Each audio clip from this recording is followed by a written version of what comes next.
Oke guys, jadi di video kali ini aku bakal nge-breakdown data yang ada di sini. Ini adalah terkait data niche ataupun topik konten yang saat ini banyak sekali diminati oleh para audiens, baik itu di dalam negeri maupun di luar negeri.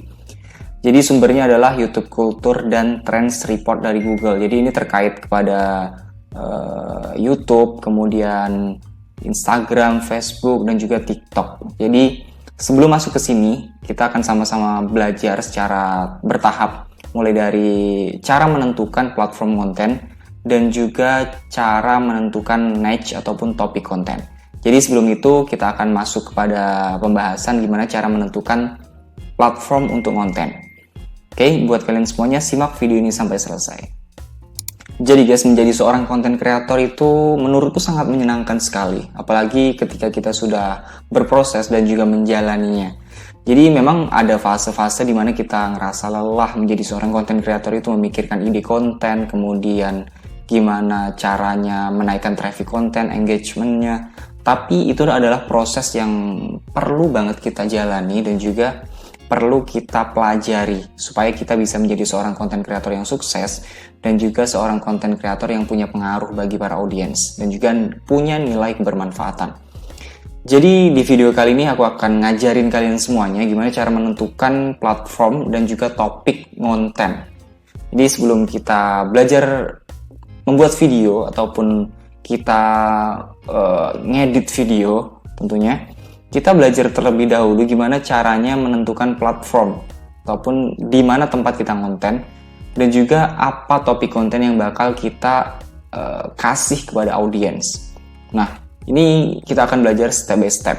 Tapi sebelum itu buat kalian semuanya yang baru gabung di video ini, boleh kalian subscribe channel ini. Kemudian kalian save playlist yang ada di channel aku, yaitu Kelas Kreator. Nanti supaya kalian bisa mendapatkan update-update terkini daripada video-video menjadi content creator. Jadi nanti aku bakal update 2 hari sekali untuk videonya. Jadi guys, kita bakal masuk pada chapter yang pertama. Jadi sebelum menentukan platform konten, kalian harus pahami terlebih dahulu di mana kalian harus konten. Karena di setiap platform itu punya karakternya masing-masing.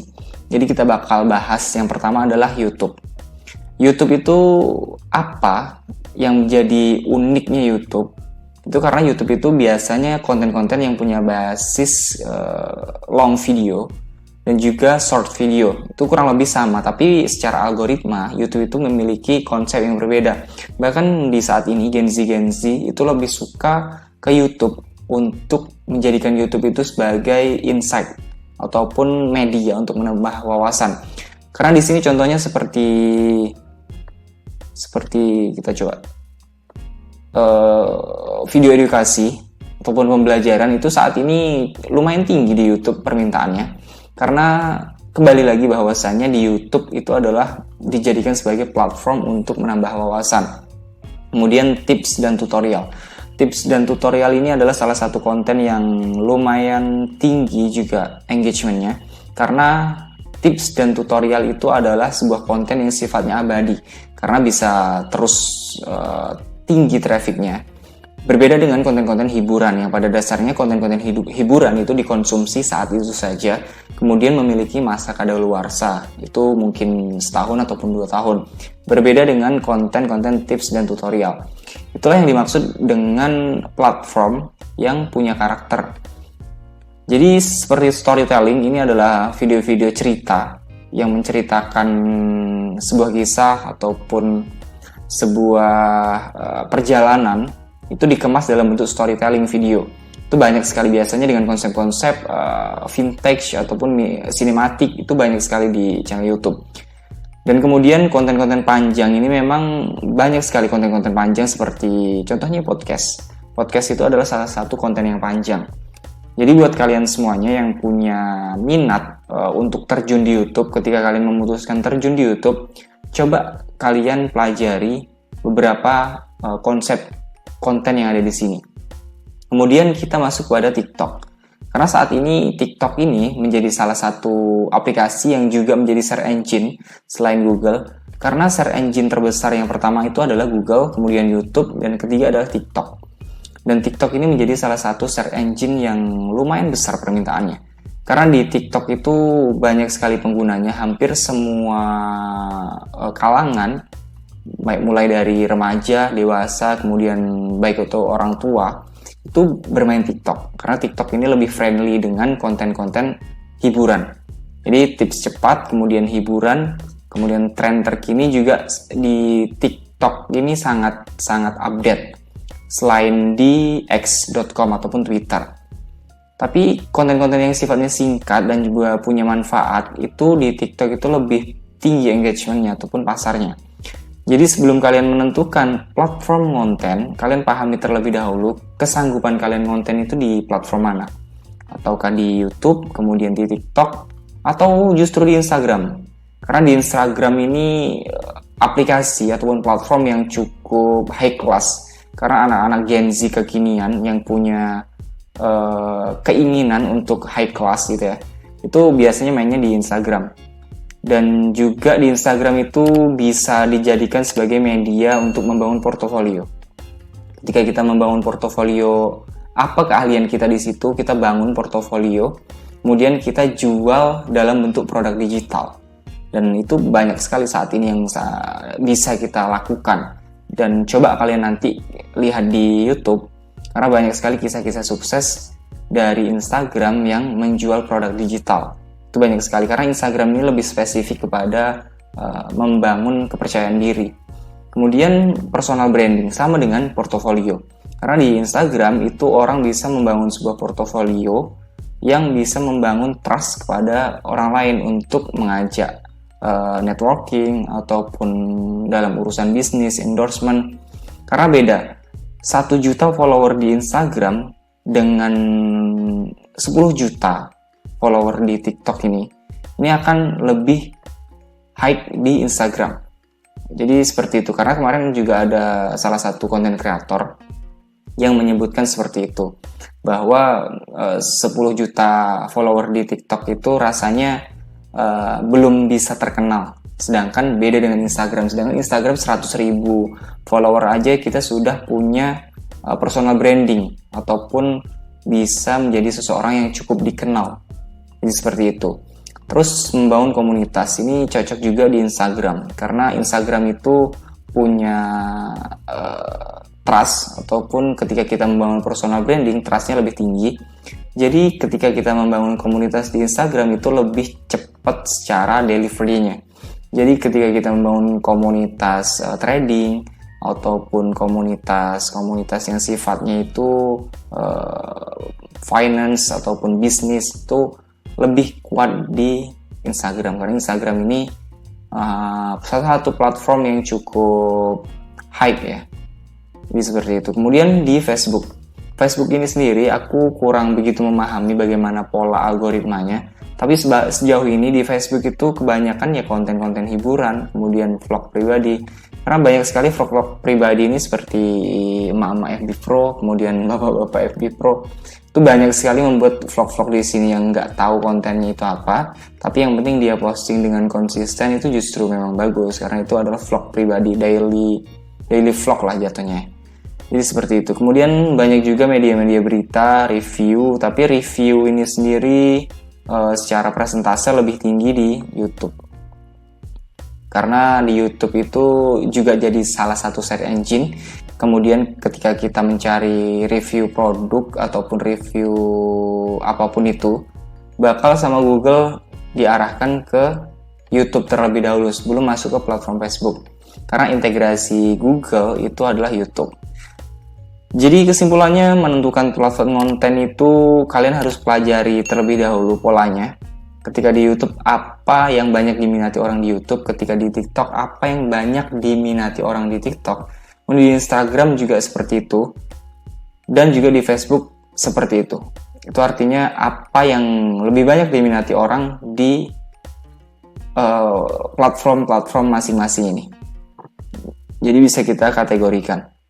Ataupun kita mau ngonten di platform lain, bisa. Banyak sekali platform-platform untuk ngonten, tapi yang lebih populer ya ini.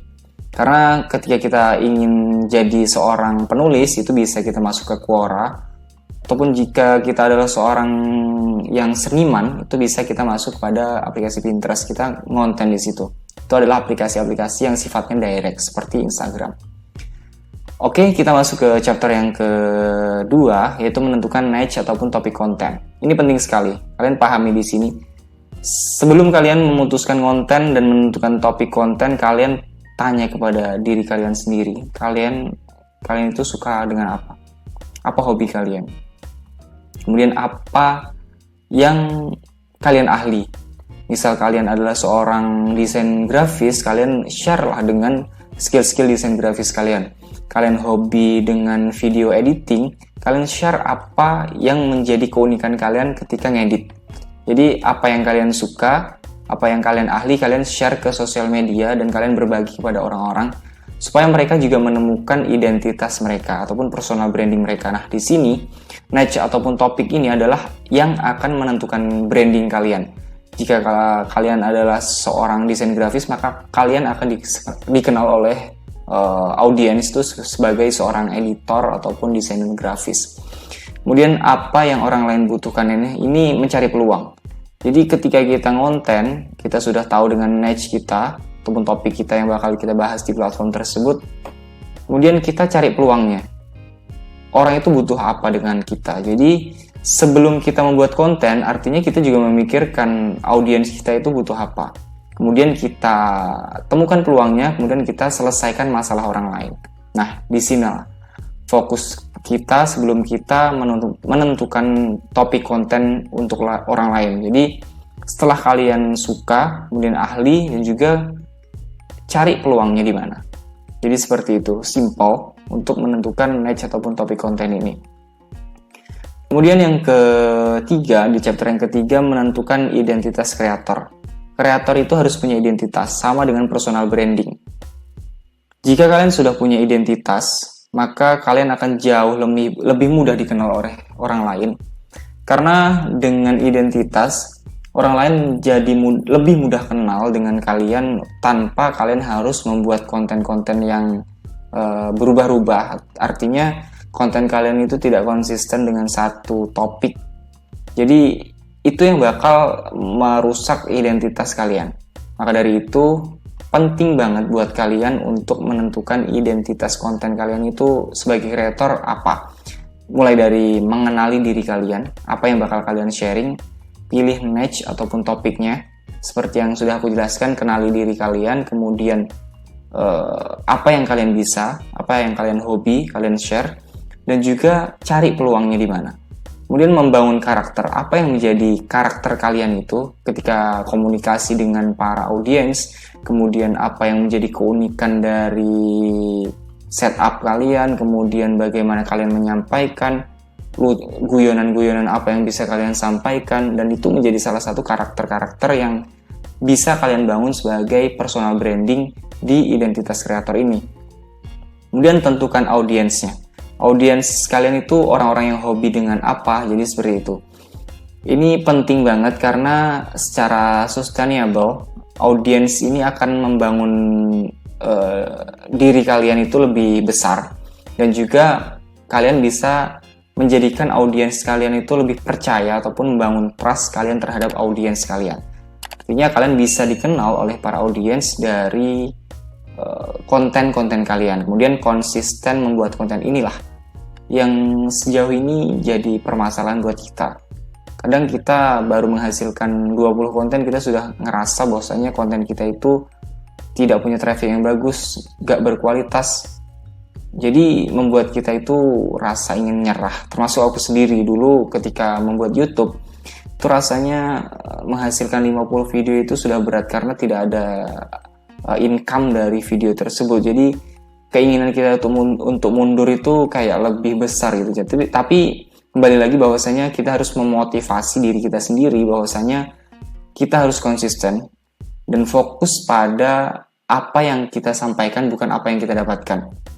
Jadi ingat kata Mr. Beast, ingat lagi kata Mr. Beast bahwasanya 100 konten pertama kita di platform manapun itu bakal buruk. Jadi percayalah sama itu. Kemudian jadikan itu sebagai bahan evaluasi, kemudian kalian bisa belajar dan tentukan terus arah dan tujuan kalian konten itu apa. Jadi seperti itu. Kemudian yang terakhir kita bakal breakdown terlebih dahulu untuk niche. Jadi ini niche ya, yang sejauh ini tuh punya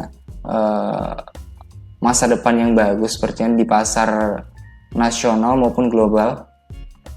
Ini aku kelompokkan berdasarkan persentase melalui sumbernya yaitu YouTube Culture dan Trends Report. Jadi apa di semua platform itu yang banyak diminati? Tadi di awal sudah kita sama-sama sebutkan bahwasanya yang pertama itu adalah tentu di sini 27% ya. Itu hiburan. Karena orang-orang di semua kalangan itu butuh akan hiburan. Karena sesuatu yang menghibur itu tentu punya nilai-nilai manfaat bagi mereka untuk mungkin melepas stres dikala mereka istirahat. Jadi mereka bisa membarengi istirahat mereka itu dengan hiburan. Jadi di semua platform, baik itu di Instagram, Facebook, TikTok, kemudian YouTube, itu yang paling banyak dicari itu ya hiburan. Seperti TV-TV yang besar itu lebih banyak memang bermain di hiburan. Kemudian di sini ada gaming dan e-sport. Karena saat ini game itu lebih banyak di online. Jadi maka untuk permintaannya itu besar sekali. Bahkan banyak sekali YouTuber itu yang terjun sebagai seorang gamer. Dan juga mereka berlomba dalam e-sport.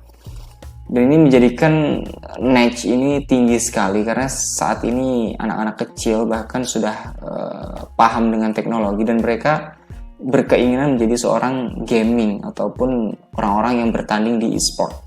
Jadi seperti itu.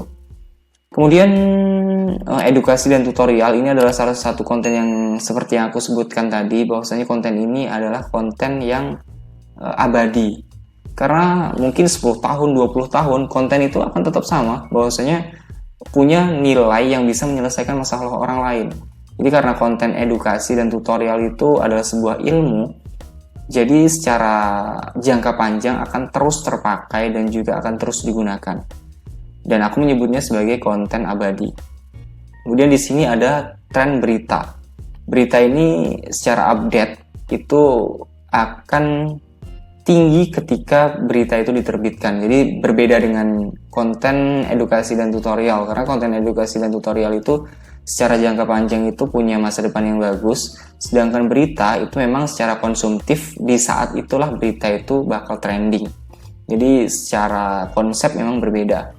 Kemudian di sini ada AI dan teknologi. Saat ini bakal naik trennya nanti. Mungkin dalam waktu 1 tahun ke depan. Karena saat ini semua konten sudah menggunakan AI. Bahkan iklan-iklan itu sudah menggunakan AI. Dan tren ini bakal naik terus. Bahkan bisa mungkin mengalahkan hiburan. Karena banyak sekali konten-konten hiburan yang di-generate dengan AI dan juga teknologi. Nah, sekarang bahkan di dunia perfilman itu menggunakan bantuan AI ataupun video-video AI. Jadi seperti itu. Ini bakal punya masa depan yang bagus. Jadi buat kalian coba nanti kalian pelajari dan juga pahami bagaimana AI ini terkait perkembangannya di industri kreatif. Kemudian beauty, fashion, and lifestyle. Ini juga cukup bagus trennya. Secara presentasi di 7%. Dan karena saat ini adalah kebutuhan. Jadi kebutuhan masyarakat terhadap mungkin fashion ataupun kecantikan dan juga kehidupan sehari-hari itu tidak akan pernah putus. Jadi ini juga punya masa depan yang bagus untuk bisa coba kalian masuk di dalam industri ini. Nanti coba kalian aja masuk.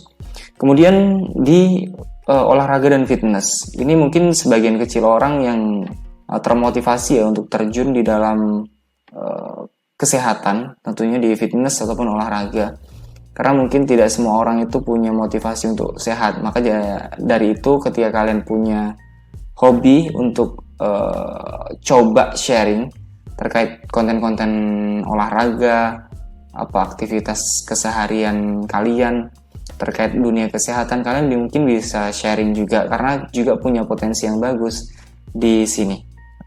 Untuk traffic trendnya itu di 6%. Kemudian food dan kuliner, ini banyak-banyak vlogger ataupun kulineran, mungkin kalian bisa sharing tutorial masak.